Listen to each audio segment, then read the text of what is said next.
ایک مرتبہ حضور اکرم صلی اللہ علیہ وآلہ وسلم اپنے گھر تشریف لائے۔ اس وقت سیدہ عائشہ رضی اللہ تعالی عنہا پیالے میں پانی پی رہی تھیں۔ آپ صلی اللہ علیہ وآلہ وسلم نے دور سے فرمایا، حمیرہ میرے لیے بھی کچھ پانی بچا دینا۔ یوں تو ان کا نام عائشہ تھا، لیکن نبی اکرم صلی اللہ علیہ وآلہ وسلم ان کو محبت کی وجہ سے حمیرہ پکارتے تھے۔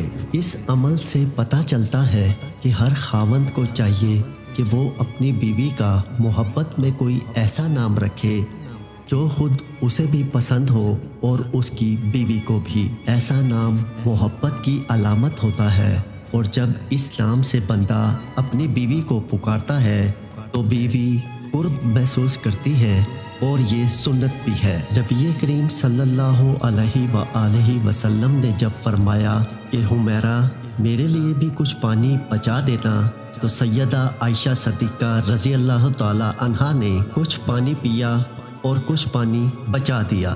نبی کریم صلی اللہ علیہ وآلہ وسلم ان کے پاس تشریف لے گئے اور انہوں نے پیالہ حاضر خدمت کر دیا۔ حدیث پاک میں آیا ہے کہ جب نبی کریم صلی اللہ علیہ وآلہ وسلم نے وہ پیالہ ہاتھ میں لیا اور آپ پانی پینے لگے تو آپ رک گئے اور سیدہ عائشہ صدیقہ رضی اللہ تعالی عنہا سے پوچھا، حمیرہ تو نے کہاں سے لب لگا کر پانی پیا تھا اور کس جگہ سے منہ لگا کر پانی پیا تھا؟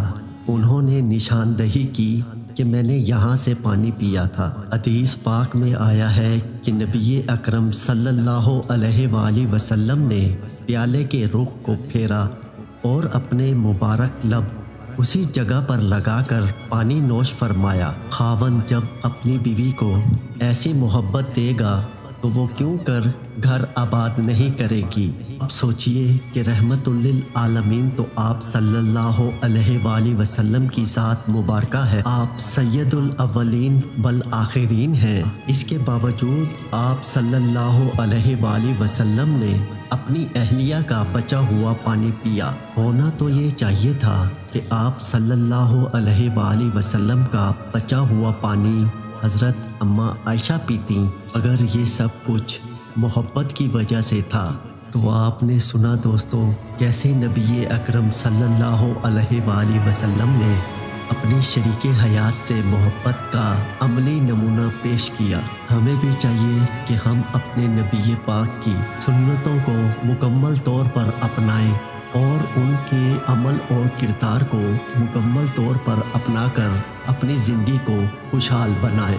اگر آپ کو ہماری آج کی ویڈیو اچھی لگی ہو تو چینل کو ضرور سبسکرائب کریں۔ آپ سے پھر ملاقات ہوگی ایک نئی ویڈیو کے ساتھ، تب تک کے لیے اللہ حافظ۔